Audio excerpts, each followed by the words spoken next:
It's WrestleMania week, folks. It's about WrestleMania. Incredible amount of wrestling ahead of us from all the promotions you can think of in indie wrestling and beyond. Support your local indie wrestling, folks. But tonight, it is all about the G1 Supercard. Hello, everybody. I'm just a simple man, and my name is Noah. And welcome to the G1 Supercard Predictions video on NoDQ.com. With me tonight, she is the Indie Queen, a member of TeamIndyDQ, just like me, because we both love wrestling. She is the lovely, though some of you call her sensitive, Cindy G. Cindy, how are you? I'm doing pretty good. Thank you for having me again. I mean, man, it's been a while since we've done a independent wrestling predictions video. Like last time, we did a review video for New Japan Pro Wrestling, Wrestle Kingdom 13, and the New Year's Dash, along with another member of Team Indie DQ, the Wrestling Trivia Challenge veteran Chris Cass. Yes, and we are Yeah. back also from hiatus because we all did our own thing for the New Japan Cup. We probably should have done a bracketology video. Sorry, folks. And Yeah. some stuff has changed since then, as we now know our winner. We know our spots, and I'm sorry, Cindy, but we have to say it because it's only fair. Congratulations, Chris Cass, on becoming the new Team IndyDQ Predictions Champion. But now, it is once again time to put that title on the line as we predict the G1 Supercard. Oh, That is yeah. going to take place from the Mecca of wrestling, Madison Square Garden, and it is Mm-hmm. sold out, unlike WrestleMania. Sorry, did I say that out loud? Anyway, we have got an incredible show ahead of us, so why don't we get right into it with our very first match, which actually is a pre-show match. By Mm-hmm. the way, I think this is the only pre-show that's actually going to deliver this weekend. I'm just saying. So Yep. our first match is what they like to call the Honor Rumble. Ring of Honor has been doing this for several years now, and it's going to include stars from Ring of Honor and New Japan Pro Wrestling. Over the past few years, we've had the Briscoes win, Mike Bennett win, Silas Young win, and even one of your boys from SCU, Mm-hmm. Kazarian. Now, so far, we know a few participants, as of today especially. But we also know that a veteran that's going to be leaving the business soon, Joseph Liger, he's in there too. So, Cindy, what are your thoughts on this Honor Rumble? Who do you potentially see in it that hasn't been announced? And who's your pick to win? Well, I must say I'm very glad that they keep the Honor Rumble because what happened? New Japan Pro Wrestling Wrestle Kingdom 13, there was no Rumble. Like, what the hell? We all had it's like what the number one contendership for the never 6-man tag team match, and that's it. No Rumble. But I'm glad that they just keep it as it is, just for the Ring of Honor aspect for the Honors Rumble. I'm very Right. happy to see so at least. And then very few participate that has been already announced, and then we'll get some more by the time of the recording of the video. But I'm going to go ahead with my pick, and there is a reasoning. So my pick, and I'm going to take a dagger for it, I'm going with Jushin Thunder Liger because, as you guys already know, he made the announcement that 2019 will be the year that he's going to be retired from wrestling altogether, and he's going to have his final match at the New Japan Pro Wrestle Kingdom 14. So I would say this is going to be like the only fitting for him to win, and then getting that everybody getting the whole standing ovation to thank Jushin for everything he is doing, especially being in the business for so many years. I know we have a lot of good competitors in the Rumble, but will Jushin will prevail? I would say so. I mean, why not? Yeah, and the thing about this, unlike the Andre the Giant Battle Royal and the WrestleMania Women's Battle Royal, it's not really like a big fancy trophy is at stake here. We don't really know anything that's at stake here. This is just more fun for the wrestlers in general, and maybe it will lead to something down the line. But just in front of Liger, that's a very interesting pick. Because you're right. Come WrestleMania 14, he's done.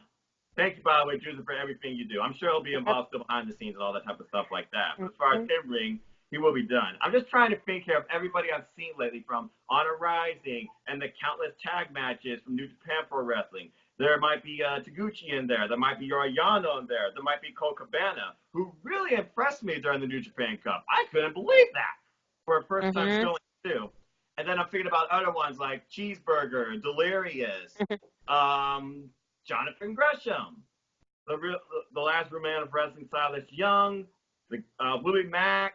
There are so many possibilities here. And again, most of these names haven't been mentioned, so they might even not be in it. But as far as my winner, oh hell, I'm just gonna take a shot in the dark. I'm gonna say Colt Cabana. Oh. Yeah, I think Colt Cabana will be very interesting that night because I'm sure he's not only gonna do a commentary, I'm sure he would be involved in this match as well. So I'm just gonna say, especially after his New Japan showing, and I'm sure he would get a big pop match for Gargano. He was in the ring during that. He was also in the ring during the Over the Budget Battle Royal at All In. Had a lot of fun moments there too, and almost came close to winning, I think. Yeah, I'm going to go with Colt Cabana. Colt Cabana is my pick. Okay. All right. And Cass's pick for the Rumble is actually someone from New Japan Pro Wrestling. He chose Tomohiro Ishii. The Stone Pitbull? Yeah. Whoa. Yeah. That would be interesting considering that at one point we might get a striking exchange between him and Taiji if we're lucky. Mm-hmm. A callback to the New Japan Cup. I love that match, by the way. Taiji is very impressive. All right. So let's go ahead and move into the actual show. Because we got 10 matches here, but some great quality stuff ahead. So our first match is actually not really known. It's just a challenge. Bully Ray with a New York Street Fight Open challenge to anybody in New Japan Pro Wrestling Ring of Honor. He goes on saying how he's already been to Madison Square Garden. He's already main evented there. He knows the place. He knows the business. And I really feel like he just holds a lot of anger and vinegar since his last wrestling show on between these promotions back at Final Battle where he lost in a quit match to Flip Gordon. Though he says that he never said I quit. He just said, yeah. Now, I don't know who actually could be called out for this, but I do remember his promo interrupting Megaran, some rapper from Ring of Honor's 70th anniversary show. He went on point stating that, see you in New York, punk. And what do you think the first name people thought of as soon as he said that? Damn, Punk. As much as that would be an incredible moment, I don't see that happening.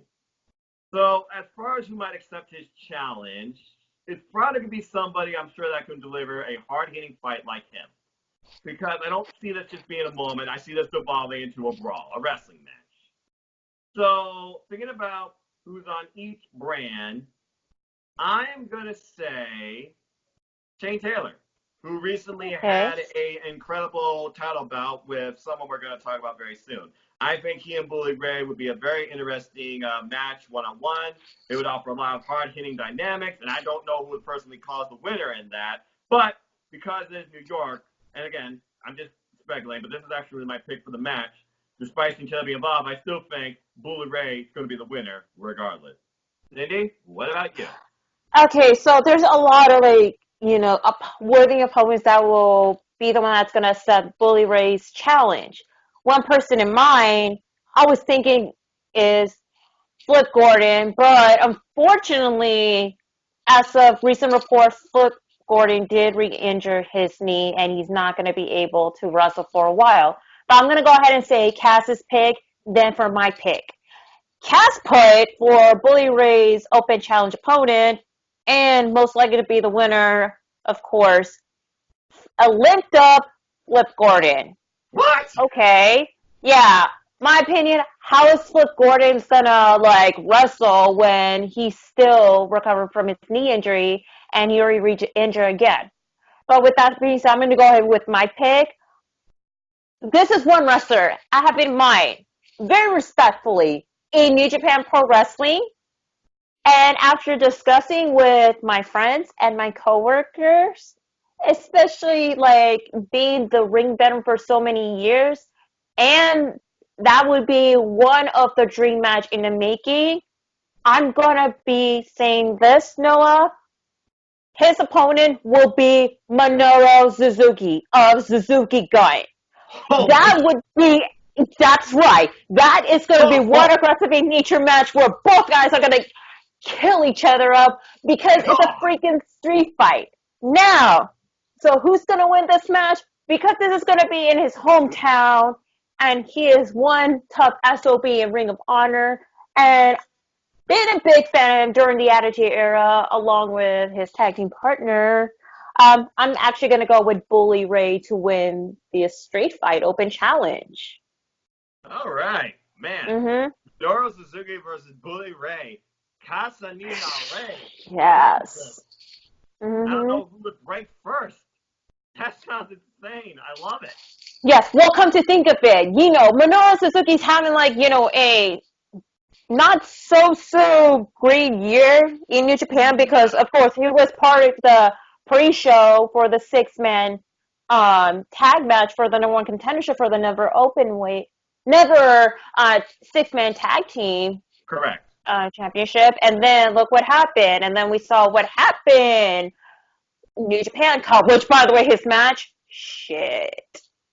But I feel like, yes. Lord. So, having him in the G1 Supercard and then be the one that's going to accept Bully Ray's challenge, even though he's a heel ass, well, why not have, a huge monumentum? And then everybody will get familiar who is the leader of Suzuki Gun. Yeah, true that. Mm-hmm. And, I mean, Ring of Honor and New Japan Pro Wrestling, I don't think they necessarily rely solely on heel versus face dynamic, in my opinion. They just rely more on what's going to give you the better wrestling match. And I mean, Minoru Suzuki, he faced Nagata, he faced Sanada in the Japan Cup, and those were incredible hard-hitting bouts in themselves. And Nagata be actually another interesting one now that I think about too for that Honor Rumble. But I digress. Okay. Very, very extreme fitting Bully Ray's character too for Dudley Boys. Very extreme pick, Cindy. I approve. I don't know if the No DQ Galaxy would agree with me or not, but hey. Well, we got to see how many people in the No DQ Galaxy are aware of New Japan Pro Wrestling, Ring of Honor, or independent wrestling in general. Exactly. Because we believe in more than just WWE. If you don't believe us, oh well. All right, let's move on to our next match here. We have the Never Openweight Championship versus the Ring of Honor TV Champion. Title for title, it is Will Ospreay versus one of your guys and currently undefeated in Ring of Honor, Jeff Cobb. Oh, yeah. Now, I believe I start off the last one, and I know you are a huge proponent to Jeff Cobb, so Cindy, take it away. Yes. As you guys know, I am very familiar with Jeff Cobb ever since going to my first All-Pro Wrestling show back in the Bay Area in 2017, and Jeff Cobb was the current All-Pro Wrestling Universal Heavyweight Champion at the time. And then seeing his final match last year in 2018, where he dropped the title to, of course, Jacob Fatu, which, of course, he is the son of the Tonga Kid / Rakishi's nephew. Yes, Jeff Cobb always have a special place in my heart. I'm so proud of him, how far he gone through, with Ring of Honor and in New Japan Pro Wrestling as well. Now, he does have, the undefeated streak, but as a solo competitor, because remember, he lost the six-man tag match at Wrestle Kingdom 13. Let's not forget about that. No. Yeah. And then with Will Ospreay, he just won the title at Wrestle Kingdom 13. So this is a very hard pick to choose. And both guys, you have the aerial assassin, and then of course Jeff Cobb. Yeesh. I'm gonna have to go with one person who definitely did branch out both Ring of Honor and also New Japan Pro. And I feel that he can definitely continue on to carry on with, his solo competitor, even though he is part of the stable, which that one particular stable is I'm having a mixed feeling with. That would be, of course, I would say Jeff Cobb retaining his ROH television title and be the new Never Openweight champion. So that way he can have like a lot of competition in not only Ring of Honor but also New Japan. Why not? And besides, he is like one of the valid member of Takuji Japan, of course. Right, right. Mm-hmm. What did our fellow TeamIndyDQ member pick? Cass goes with Osprey to retain the Never Openweight Championship and be the new ROH Television Champ. Okay.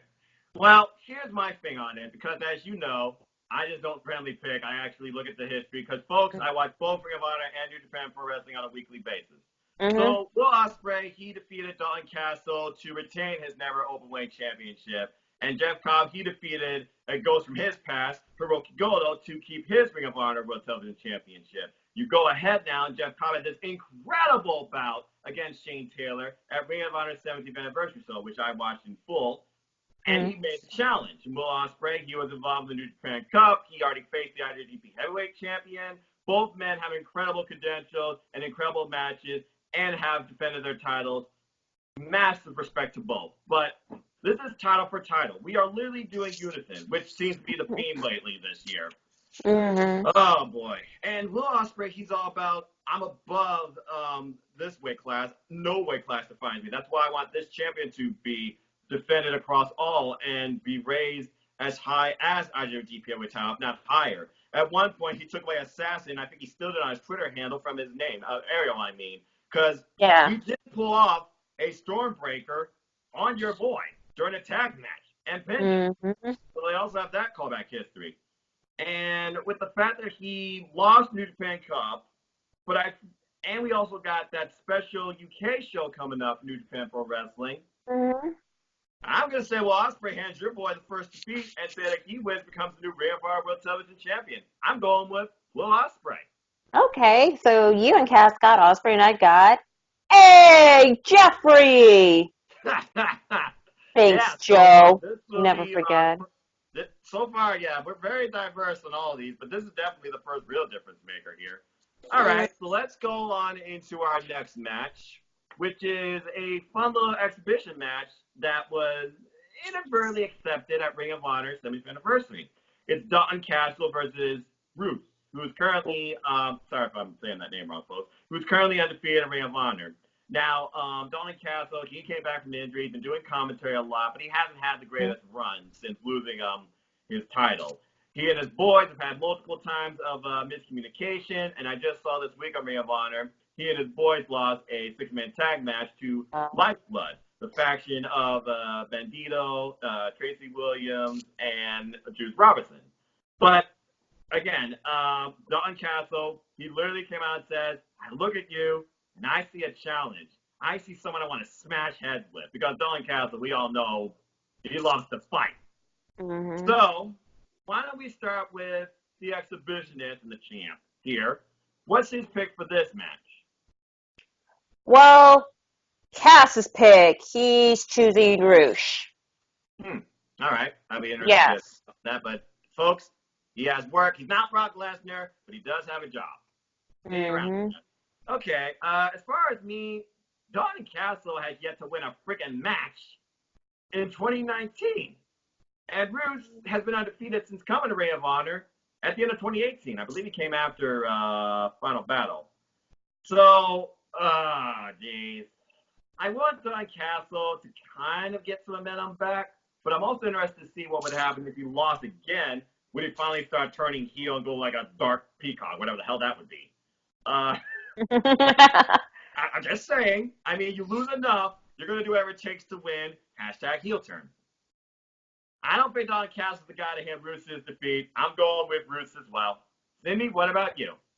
Well, I'm going to be going as the opposite route to it because I feel like he definitely deserved to get the W. I mean, he's been injured. He come back, doing commentary, and then he did have, like, you know, a very successful run, especially with the interference disagreement with his boys.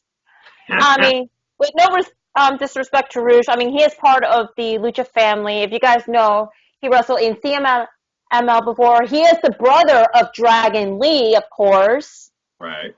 So I think this is going to be a pretty interesting match. But I'm going to go ahead with my pick. I'm going to go with Dalton Castle for the win.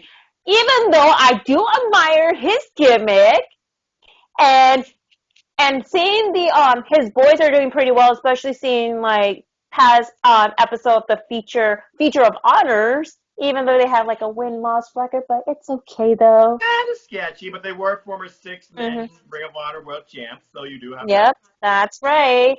So I feel like seeing Dalton Castle on his own, and we're not sure how if the boys are going to get involved or not. So again, I'm going with Castle.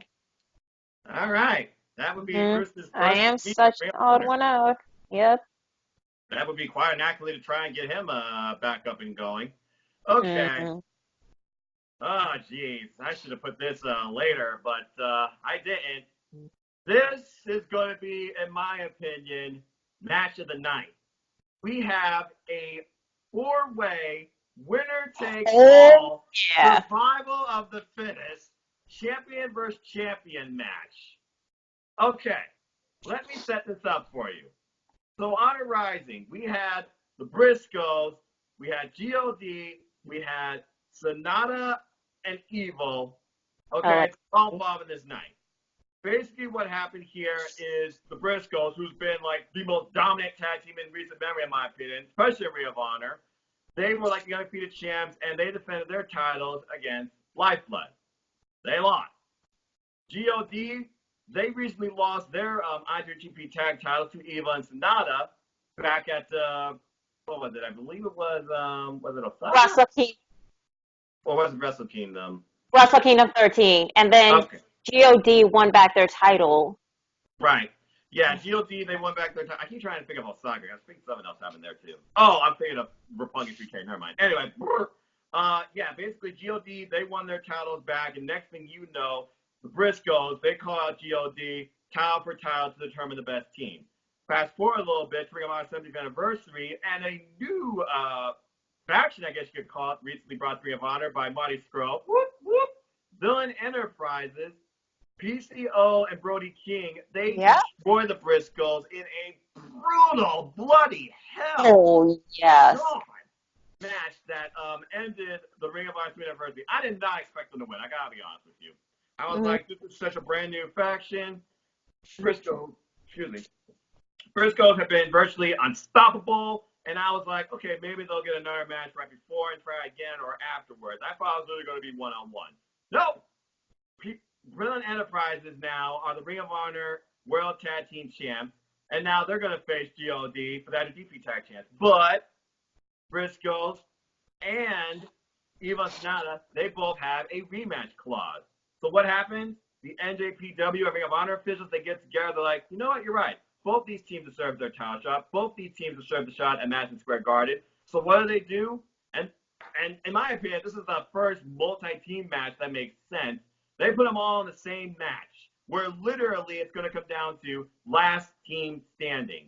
Because this is four-corner survival. For those of you who don't know the rules of that, all four teams are going to be involved in the match, but it's not going to be like, you know, you tag one in and out, two at a time, first pinfall, you win. No, you have to be the last team standing to win. And I think that's very interesting. Mm-hmm. So, as far as my pick, because again, the winner gets both championships. Yes. Briscoes, I mean, if they were still champ, I feel like they would be like your first round pick. But this is WrestleMania week, and we know Bullet Club is going to have the little block party. Yes. I think they're going to have another reason to celebrate. I'm going with God to become both your Ring of Honor Tag Champs and to retain their IWGP Tag Team Champions. Cindy, what about you? Well, this is going to be one hell of an aggressive in nature match. I mean, even though Billy Enterprise, PCO, and Brody King, which, by the way, I did meet Brody King at an indie show last year. Nice. Aside, yeah, he's cool. Okay, anyway, they just won the title, beating the Briscoe brothers a couple weeks back, and now this is like going to be like a title for title, who gets like getting both titles, and then you have LIJ add into the mix as well. So, with that being said, and I feel because of the whole block party Bullet Club is going to be throwing, and I feel that because in Ring of Honor, ever since the Bucks, Cody, Kenny, and Hangman left, and you have And Marty SCU. and SCU, but I'm talking about Bullet Club in general. I got you. And then Marty Scurll being on his own, but starting his own faction. There is no Bullet Club like in Ring of Honor or like in the Western Cater. Like the only thing they can hear about Bullet Club right now is New Japan. That's it. So with that being said, I'm gonna go with God to be not only to retain their IWGP Tag Team Champ, but to be the new ROH Tag Team Champ as well, because I feel that with both titles, they can definitely carry the stable all around the world, especially through the Western audience too. No, keeping the Bullet Club name alive. I mean, hell, I'm very proud of wearing Bullet Club, regardless as the main members of the Bullet Club already left, with the whole AEW situation. And then we have it's like, the original Bullet Club, of course, along with more members of the Bullet Club, which currently they're the baddest mofos all around. So why not have Tama and Loa to carry both titles? That would be amazing. And besides, I would like to see feature feuds between God and Villain Enterprise because, Marty's history with the Bullet Club and then, of course, with the current situation with Bullet Club, this is going to be interesting, to say at least. And besides, PCO, he's not human at all. No. Mm-mm. Yeah, and no discredit either to Evil and Sonata. Again, they were the former IWGP Tag Team Champions. They've had Bullet Club's number on, no pun intended, a number of occasions, and they both have legitimate claims to the title. I've been a huge fan of Sonata. I feel like he had one of the best shows during the New Japan Cup. Okada even endorsed the guy. And again, Briscoes, 10-time Ring of Honor World Champs, calling themselves the best tag team of the century. And then, of course, you have Villain Enterprises that have just been, newly established.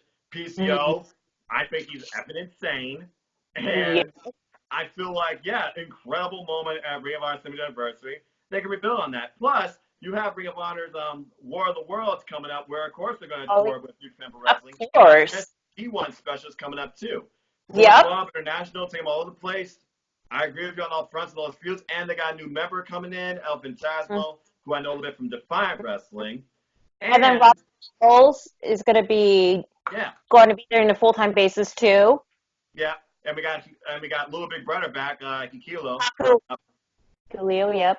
Yep, and I wouldn't be surprised if he's involved actually somehow in this match too, because Bullet Club, they never ride alone. All right, so with that said, and for Cassius, he chose Briscoe Brothers. Oh, okay. Well, them boys, they're going to cause some trouble there. All right. Well, I guess we'll see what happens. Either way, I'm calling it now. This is going to be match of the night. Agree. All right. Let's move on into our next match. It is Kelly Klein versus the ace, and I'm not talking about Tanahashi, but the ace of Stardom, the current champ, Mayu Iwatani. Again, sorry folks if I'm butchering the name. So I've been following these ladies for a while now, ever since the Women of Honor faction was established back last year at, I believe, Final Battle, where they had a Survival of the Fittest match to crown the first ever Women of Honor champion, that being Sammy. I'm blanking out on the last name. And Sammy Sakai, she became the first champ, and then after a while following that, that's what I mean, Final Battle is where they actually crowned Kelly Klein as the Winner of Honor World Champion. She defeated Fumi Sakai, Madison Rayne, and Karen Q, who's now in NXT. Kelly Klein, she's been on a roll ever since, and known as the Gatekeeper, one of my personal favorites. She had title defenses against several other competitors, including Jenny Rose at Honor Reigns Supreme. She's faced Britt Baker. She's felt Stella Gray, but she met her match against a ghost from her past, Mayu Iwatani. She lost the belt to her at Bound by Honor in Miami, on my birthday nonetheless. And then they had a rematch. Mayu won again. So overall, these two ladies are tied now. This is 2-2. So of course they have to sell it a few. Why not sell it on the Mecca of Wrestling, Madison Square Garden? Sydney, as the lady of TeamIndyDQ, I give you the floor. Who do you got? Well, when I found out Kelly Klein lost the title to Iwatani, I was like, you gotta be kidding me. Like, Kelly Klein's supposed to hold that title for X amount of time. Hell, honestly, I feel that she should have been the first ever Win of Honor champion. I mean, no disrespect to Sumi Sakai because she's pretty good as well, but I feel Kelly Klein deserves it because she came a long way in Ring of Honor, especially building up this whole Women of Honor division, to say so at least. And then seeing the video after the match that she had from a couple weeks ago, it kind of breaks my heart too. And I was like, okay, is this it? Is she's gonna stay in ROH or she's gonna leave or what the hell is going on? Like, I feel so sorry for her. Now that she's finally gonna get that rematch against Mayu Iwatani, and Mayu, she's really great, especially her incredible matches at World Wrestling Stardom, which is like the Japan version of Shimmer or Shine Wrestling, which is like, of course, the all women's wrestling. Yep. And, she's doing great. But with that being said, I feel it has to be someone that's going to carry on in like a full-time basis, especially carry on with the Women of Honor division. And she definitely deserves to win. And first time, two-time Women of Honor champion, I'm going with Kelly Klein. And besides that, I've been following Kelly Klein since she was in Ohio Valley Wrestling. Before she became Kelly Klein, she was Mary Elizabeth Monroe. I bet Jerry from Team NXT will pretty much familiar with her because he watched OVW in the past, of course. So yeah, again, I'm going with Kelly Klein to be the new Women of Honor champ. I mean, there isn't much more I need to say, okay? From my state, Ohio, represent. She has come an incredible way. I respect her as an athlete. I saw a little Instagram this morning when I got off work, actually, where she basically talked about herself and her growth and answered the fans' questions. I mean, and yeah, she was in hiatus really for a while, like a week, I think, from all social media platforms after that loss, where she showed that genuine emotion after. I was like, oh, all right, Kelly. And then, she posted something about Malcolm X, and now she's all about this match. It's all about proving who is the better woman. The title is just a bonus. But yeah, I'm with you. I'm going with the gatekeeper. Hashtag I am the road. Kelly Klein for the win. That's right. He also chose Kelly Klein too. Okay, so we're all unanimous here. And again, that's no discredit to the Women of Stardom because Mayu Iwatani, she has had some great bouts. She recently defended that title in Corrigan Hall. I'm getting against you. Someone can help me in the comments. So, hey, yeah. both women are mentally and physically tested. Both women know each other very well. This is the only match women will be involved in this show, and I feel like they're going to definitely leave us with something to remember. Though I don't think Kemp Klein's going to be too far behind either. Yep. All right. So let's move on here, and I'm going to give you the floor on this one. I'm just going to basically say what it is. IWGP Junior Heavyweight Championship. Taiji Ishimori versus Dragon Lee versus Indy. Take it away. Well, this is going to be a pretty interesting match. Well, Ishimori did win the Junior Heavyweight at Wrestle Kingdom 13, where he defeated, of course, Kushida. And I was the only one that picked Ishimori. That's right. How about that?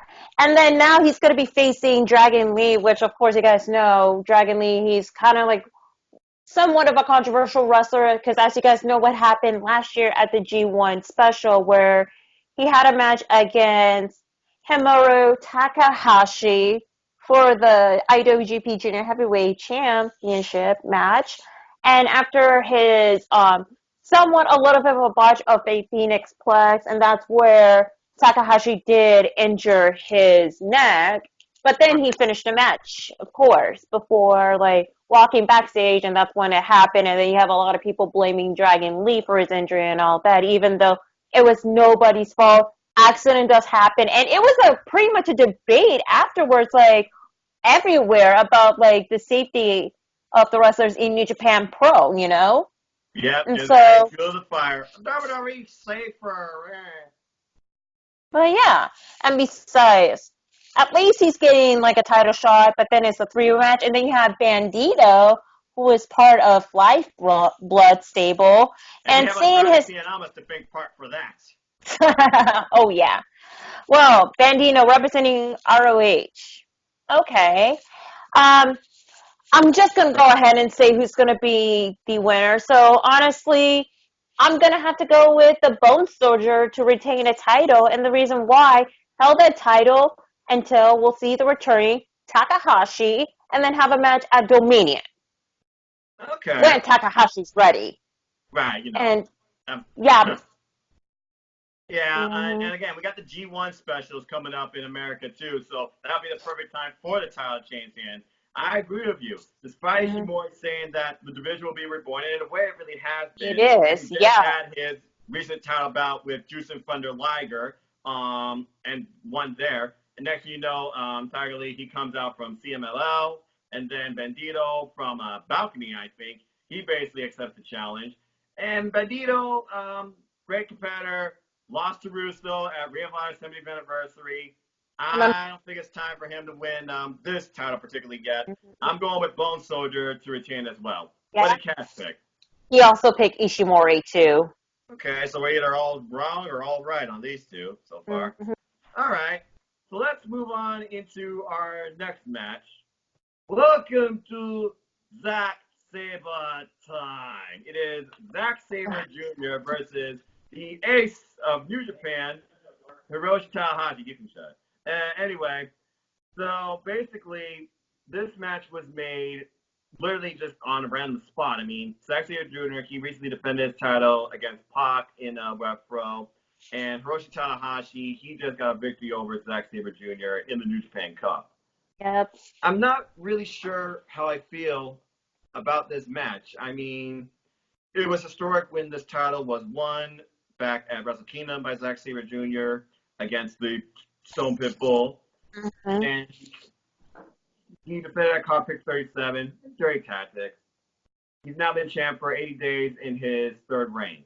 But Tanahashi and Ospreay, they're supposed to face Zack Sabre Jr. and Minoru Suzuki, who are, you know, the Rev Pro Tag Team Champions, in a non-title match during WrestleMania week at a show in New York City on Friday. As far as who needs to win here and who's going to win, it's only 80 days in, and it's the British Heavyweight Championship. I can't go against Zack Sabre Jr. Zack's my pick. Cindy, what about you? Well, this is going to be a pretty good match, but honestly, I feel so sorry for Tanahashi. I mean, he lost the IWGP Heavyweight Champion to freaking, of course, the Switchblade. Yeah.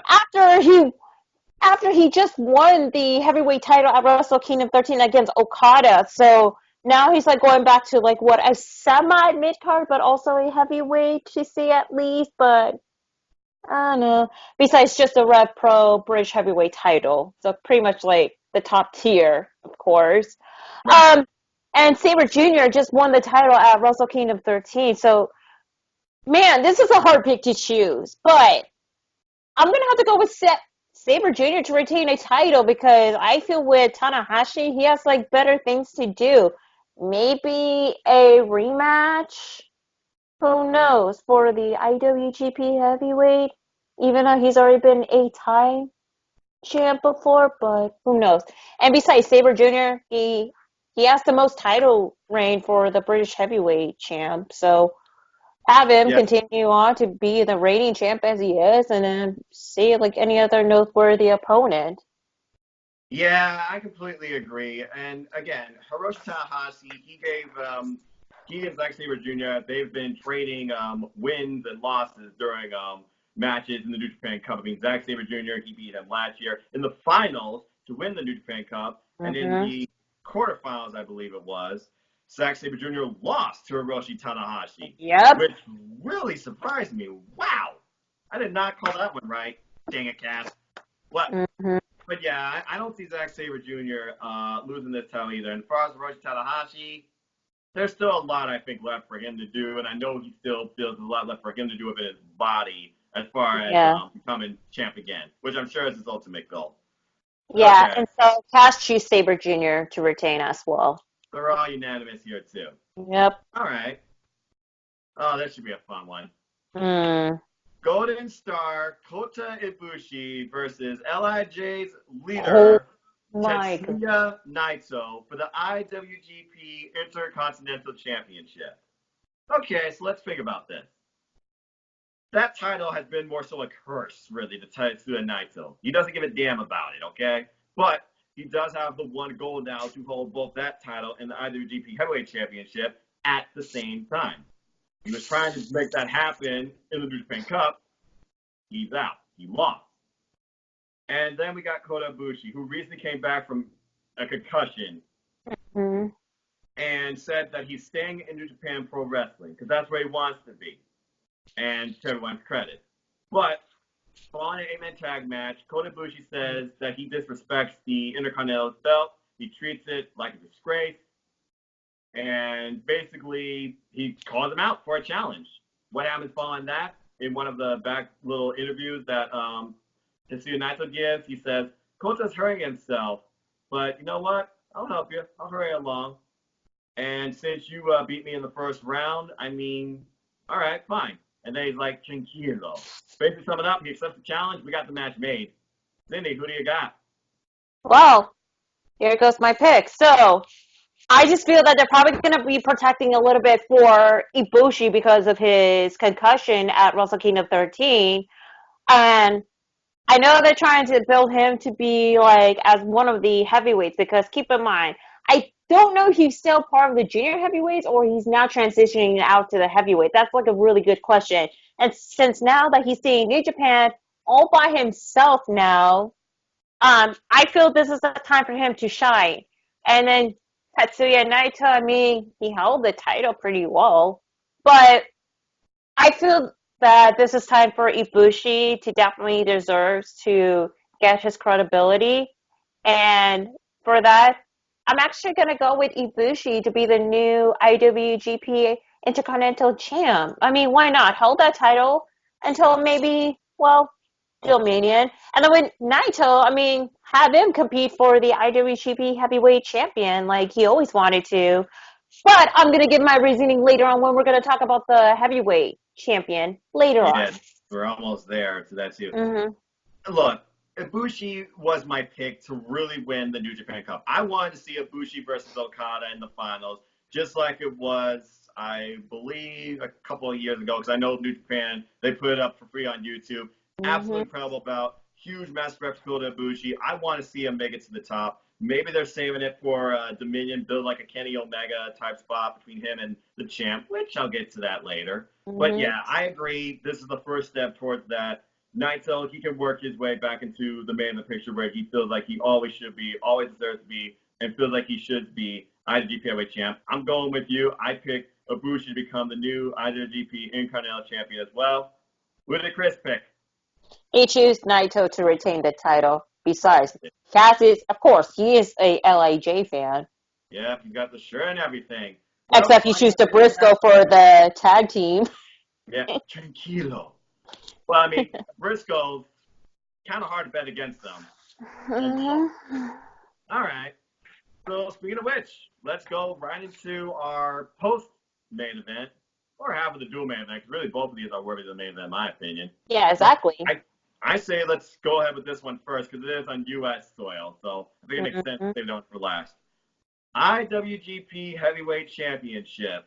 Jay White, the Switchblade, hashtag virtue mark, versus Rainmaker Kazuchika Okada. And boy, have these two been on what a journey. Yes. I could go into mine for quite a bit, but I want to hear first what the champ picked. What did Chris pick? He chose Okada to be the new champ. All right. Well, let me say this. Jay White, been in the fold of chaos since basically last year. This has really been a story in the making for over a year now. Better than Brock Cena, in my opinion. Yep, I went there. Anyway, Jay White beat Okada back at Wrestle Kingdom 13 to really establish himself, beating clean the ring with a Blade Runner. Jay White then won the title off Tanahashi with the Tanahashi tap out, as he called it, back in Osaka. But actually didn't take submission. He used the unique Blade Runner as well. Then Jay White, he had the incredible match with Will Ospreay, really showed me how well he is as a counter specialist during the anniversary show. And since then, he has not defended the title. He literally said that the winner of the New Japan Cup will get to face me for the title at Madison Square Garden. Here we are. Okada, he has won the New Japan Cup once again. Going through Michael Elgin, the newest member of Chaos, Mikey Nichols, I believe it is. He went through Will Ospreay, Tomohiro Ishii, and last but not least, my favorite match of his run, Sonata. So now we have these two facing off against each other for the title. Okay. It's on U.S. soil. More people know Okada's name, but I'm looking at the direction of New Japan and what's next. And I'm actually going to go off what the champ proposed wildly to happen after Wrestle Kingdom 13. You remember he said, and I quote, I think that we're going to get Okada versus Jericho. I think that's going to happen, but not as champ. I see Jay White retaining. Yes. Your thoughts? Okay. Virtue said that, and I'm going to have to go ahead with relate to my pick. Virtue say Jay White is definitely going to retain because Jay White, being the champ, will carry on to the Western audience, knowing for New Japan Pro, especially carry on to how this title is supposed to mean for New Japan, but then getting more recognition. Yeah. So that's kind of like what Virtue is going to be saying, like, and through his mind and also like past tweet as well. And I agree. Jay White has like an incredible run. I was very happy he won the title against Tanahashi, even though Tanahashi's title reign was like pretty short, but oh well. A month, to say the least. Yeah. My God. And I could have been more prouder for Jay to carry on as a champ, especially like Bullet Club is now like, of course, still the most dominating stable of all, followed by LIJ, of course, but I digress. Like I said, I'm going with Jay White to be retaining his title and picking back to like talking about the IWGP IC championship match. I would like to see Jay White versus Naito for the title, possibly at Dominion. That's like one of the ideal like match that I would like to see, because think of this. Naito hasn't faced Jay White in like what, a while now? It's been a while. Yeah, it's been a while. So why not have a match for the freaking title? That way everybody gonna be happy. And like I said, if GOD retain the IWGP Tag Team Champ and be the new ROH Tag Team Champ, we're gonna see some excursion going on with Bullet Club altogether. True. You know, True. so why not? Anyway, Jay White. Yep, we're even the Switchblade. Mm-hmm. So it's us against literally Chris in this one, which kind of surprises me. But anyway, yeah. And again, I feel like Jericho's going to somehow come back and be involved in New Japan Pro Wrestling, build some sort of story with him, because we all know he wants to become IWGP Heavyweight Champ, and his contract with AEW, it allows him to work between both companies. So, and besides with Okada, like, Okada has already been a champ before, and he was like, what? The longest reign, he held that IWGP heavyweight title for like 1,300 days in one of his Yeah, so him being a champ is like, yeah, no. And like some other people say he is like the John Cena of New Japan Pro. And speaking of which, one last thing, I feel that next year at Wrestle Kingdom 14, I would like to see Okada facing Jushin Thunder Liger for Jushin's farewell match. That would be interesting. It wouldn't get talked about necessarily either. But when I think about it, I feel like the next thing for Okada would probably be Okada versus Sonata. He did say he will face him again at some point. Yeah. So there's that too. As long as he stays with the original Rainmaker. Don't go back to the freaking balloons, red hair, and all that nonsense. But, yeah, no. This is a big, great match. But bottom line, I don't see Bullet Club losing this title. And he has to focus more on his stable Chaos, since now we have like a new member of Chaos who used to be in NXT. Yep. Well, we all know what happened there with that. So, hey, good on him, though. And thank you, Rocky Romero, for bringing him in the fold. Yep. All right. Well, now on to our other main event, and I'm sure this is going to close the show because, again, it's Ring of Honor. It is a ladder match between, Marty Scurll, Matt Taven, and the current Ring of Honor World Champion, Jay Lethal. So there are so many dynamics to this match and so much story to it. I mean, you start back with Marty Scurll, who rightfully won this one-on-one title opportunity, winning Survival of the Fittest a while back, eliminating Chris Daniels, the last person in the match. Again, there was multiple elimination. And then he put it on the line against Christopher Daniels later on at Final Battle. He won that match. We also got multiple title defenses from Jay Lethal since that point, including but not limited to other members of the Kingdom, Matt Taven's faction, and the current executive vice president overall of AEW, Cody.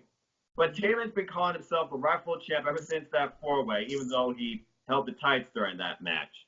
So, geez. This is going to be interesting because Jay Lethal's technically right now, I think, the longest reigning Ring of Honor World Champion. In fact, he's doing something I believe that they said that a WWE superstar hasn't done in quite a period of time, main eventing Madison Square Garden. Good for him. But I just saw Matt Taven and Jay Lethal go for 60 minutes to a draw in an incredible championship match at Ring of Honor 70th Anniversary show. So what did Jay Lethal do? He suggested this match. Both men accept. We have a ladder match. No rules. Anything goes. I don't know if any of these men are comfortable on a ladder, but I am going to go with, based on, let's see, all three of these men are Ring of Honor, and I don't know the extent of Marty Scurll's contract after this. I feel like it's inevitable he's going to go to AEW. And he's also facing Nick Aldis for the 10 pounds of gold at the Crockett Cup later in April. Possible dual champion match? Now, I'm going with the champ, Jay Lethal, to retain the title. Cindy, what about you? Well, this is going to be one brutal match in the making, and it's a freaking ladder match. I'm very excited for that. I'm going to go with my obvious pick. I feel that he definitely deserves to win. He's been with ROH for so many years, especially being part of a noteworthy stable, and that stable needs to be carrying on through the lineage ever since Mike and Maria Kanellis left to pursue other companies and all that. So, therefore, I feel that Jay Lethal's title reign needs to end once and for all. And Marty Scurll, he's going to be competing for the NWA World Heavyweight Championship match against Nick Aldis. I don't see him as a champ, so therefore I'm going to go with Matt Taven to be the new ROH World Champion. Oh, good. Thy kingdom come, Noah. We will never hear the end of it. And so help me God, if he fucking makes that purple. Don't do that. I'll be fucking thing I've ever seen in my life. Okay. Who did? And cast Thy kingdom come, Noah. That's how you choose. All right. So he definitely deserves it to have like a noteworthy title. I mean, like I said, he's been in the company for X amount of years. It's about time. He and his faction, they were the 6-man World Ring of Honor World Tag Team champs, and they lost those to freaking Villain Enterprises. So I mean, Villain Enterprises, all three of them, they already got gold. So I mean, exactly. So Marty Scurll is going for another piece of gold here and at the Crockett Cup. I just don't see him having both, and I don't know what he's going to do as far as his contract goes either. Exactly. And besides, go ahead. I feel like Matt Taven's going to eventually get the title, but it's going to be in a one-on-one bout. That's why I didn't pick him. But you know what? If the Kingdom actually gets involved here, and all three of them stand in the ring with Matt Taven up on top of the ladder, finally declaring himself the true champ after getting the title, more power to you both. Exactly. And besides, Marty and the Villain Enterprise, they should just focus more. It's like freaking rival with Bullet Club altogether. Like I said, past history. Well, I mean, hey, they still might. We got, again, the Clash of the Worlds tour coming up. There you go. Right. Well, one thing's for sure, we are in for one hell of a night of incredible wrestling. So here is to one of the best shows we're going to see all weekend, G1 Supercard. Thank you, Ring of Honor and New Japan Pro Wrestling. And thank you, Cindy, for, hey, collabing with me on this prediction video. A lot of fun as always, for we love wrestling. So, anything you want to plug, and where can people find you? All right, so before we get everything started, yes, it is going to be on the same night as the WWE Hall of Fame ceremony. Oh. Okay, yeah, say your piece. I'll say something about that. Besides, I'm rather watch the G1 Supercard, and then I'm going to watch the Hall of Fame ceremony later on demand, all right?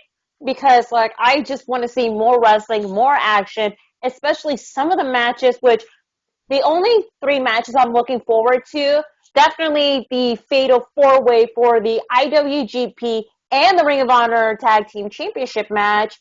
Also, freaking Naito versus Ibushi. And then the ladder match for the ROH World Heavyweight title. And by the way, one more thing, Okada versus Jay White for the IWGP Heavyweight Championship match. Why not?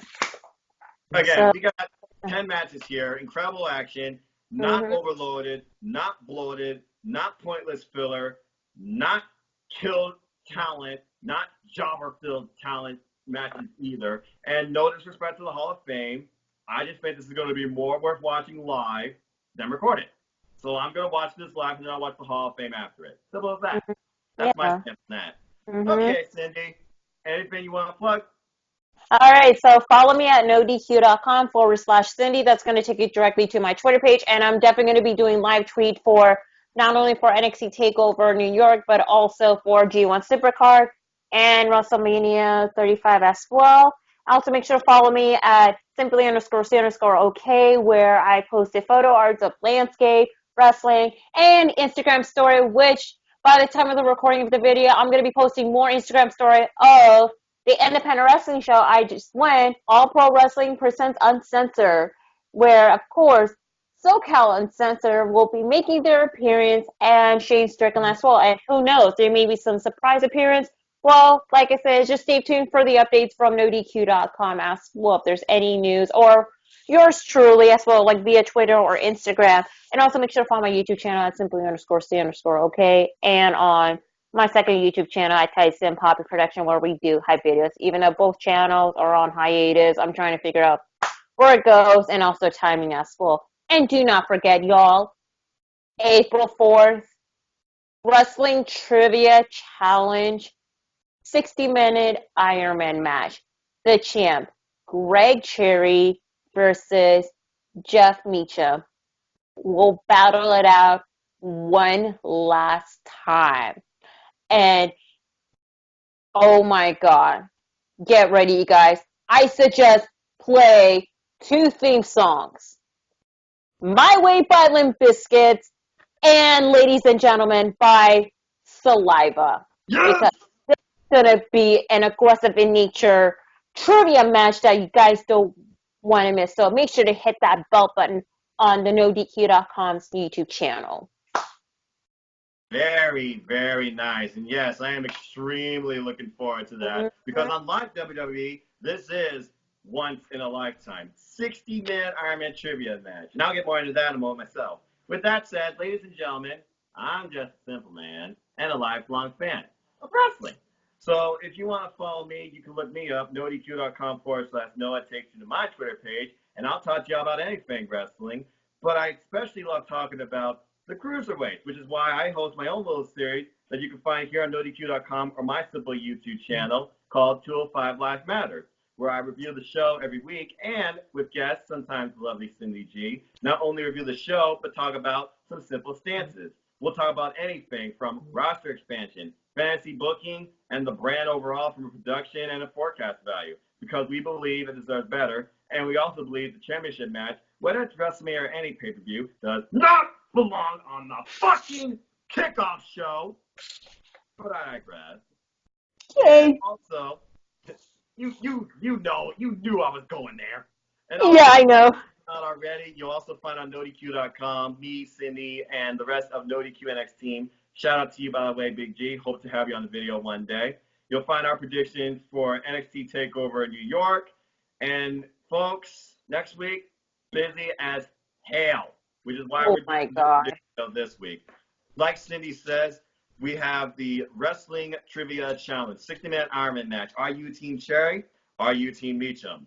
Team Cherry. Lines have been drawn. You decide where you stand. I am Team Cherry. Cindy is Team Cherry. Several others are Team Cherry within Team NoDQ. What about you? Either way, be sure to watch this match. Once in a lifetime, you're not going to want to miss it. Stay tuned some point later next week. We'll also be doing our WrestleMania predictions. Me, Cindy, will be joining the Wizard of NoDQ, Stephen Osborne, as well as the General, Jerry Slaughter, for our WrestleMania predictions. If you haven't already, check out their stuff in NoDQ. What's NXT and the NXT UK Tea Party. And also on my simple YouTube channel, you'll also find me doing predictions for Impact United We Stand, a show that is just fun for wrestling. It brings together Impact Wrestling, Lucha Underground, CMLL, Dragon Gate, and people from AAA. You'll see everything on there, including a dream tag match between RVD and Sabu versus the Lucha Brothers, Phoenix and Pentagon. You do not want to miss that. And also, folks, as always, just keep following NoDQ.com. We got shirts, we got music, we got videos, we got fun. Go buy a shirt, NoDQ.com/shirt. Check out our playlist on Spotify. Hashtag Team NoDQ. It's over 5,000. I'm pretty sure we'll hit 9,000 before the end of the year at this rate. And as always, folks, as I always conclude, support your wrestling outlets, both big and small, and let's keep growing this wrestling community together. Simple as that. With that, Cindy, thank you so much for joining me. Good luck in predictions. Cass, I know you're not here. Good luck in predictions, champ. We're both coming for your title. Oh, and yeah. I have one last surprise. I will be live chat reacting during the entire G1 Supercard while right here on YouTube. So if you all want to just chat during the show, feel free to look me up. But until then, with that, I hope you all enjoyed this video. Share your predictions. Like, share, retweet, subscribe, tell a friend, comment. Want to hear from you. Negative or positive, you're not going to affect us. We love wrestling. And with that, have a good night. Cheers, y'all. Cash, you're going down. Yes.